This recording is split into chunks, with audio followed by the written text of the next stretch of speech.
येथे श्रीदत्त मठात श्रीदत्त जन्मोत्सव उत्साहात। दत्त जयंतीनिमित्त दत्त मठात महाप्रसादाचा लाभ घेताना भाविक। औंढा नागनाथ येथील श्रीदत्त मठात दत्त जयंती निमित्ताने श्री दत्त जन्मोत्सव साजरा करण्यात आला। 1100 दिवे लावून दीपोत्सव साजरा करण्यात आला।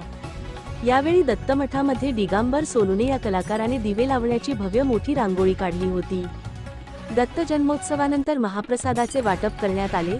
यावेळी श्री दत्त मठाचे महंत श्यामगिरी महाराज, दत्त मठाचे उत्तराधिकारी राजू गिरी, नगराध्यक्ष कपिल खंदारे, उपनगराध्यक्ष मनोज देशमुख, नगरसेवक साहेबराव देशमुख, शरद पाटील, बबन सोनुने, दत्ता दुडके, बाळासाहेब ठाकूर, नवनाथ देशमुख, मंगेश गुरव, बाळू देशमुख, महेश जोशी, प्रशांत स्वामी, रामगिरी, बसवेश्वर स्वामी, राजू स्वामी, गणेश देशमुख, संजय मोरे, शिवशंकर पोले, राम जयस्वाल, श्रेयश जोशी, भगवान शिंदे, बाळू देशमुख, विजय ठाकूर, प्रकाश भारती, गजानन पाठक, रवी देशपांडे, विकी ठाकूर, सचिन देशमुख, मुकेश पडोळे, कैलास देशमुख, बंडू सोनुने, लक्ष्मण स्वामी, योगेश गोरे, राजू गोरे, श्रीराम गिरी, अभिजित लोखंडे, जितेंद्र नेवल आदींची उपस्थिती होती।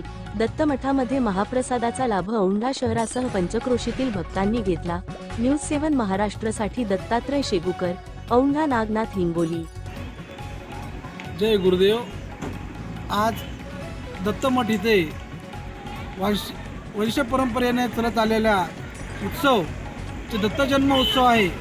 काल दत्त जन्म उत्सव झाला, त्याच्यामध्ये दीपोत्सव झाला, विद्युत रोषणाई केली, 1100 दिवे लावून दीपोत्सव करण्यात आला, रांगोळीसुद्धा काढून मंदिराची फुलानं रेख सजवली होती, मंदिर सजवलं होतं। आणि त्या निमित्ताने आज दत्तमठामध्ये महाप्रसाद चालू आहे। महाप्रसादाचा औंढ्यातील नाही तर पंचक्रोशीतील भाविकांनी, येणाऱ्या भाविकांनी व सर्व गावकऱ्यांनी या प्रसादाचा लाभ घेतला। असा दत्त जन्म उत्सव सदैव चालूच राहो। अवधूत चिंतन श्री गुरुदेव दत्त स्वामी महाराज की।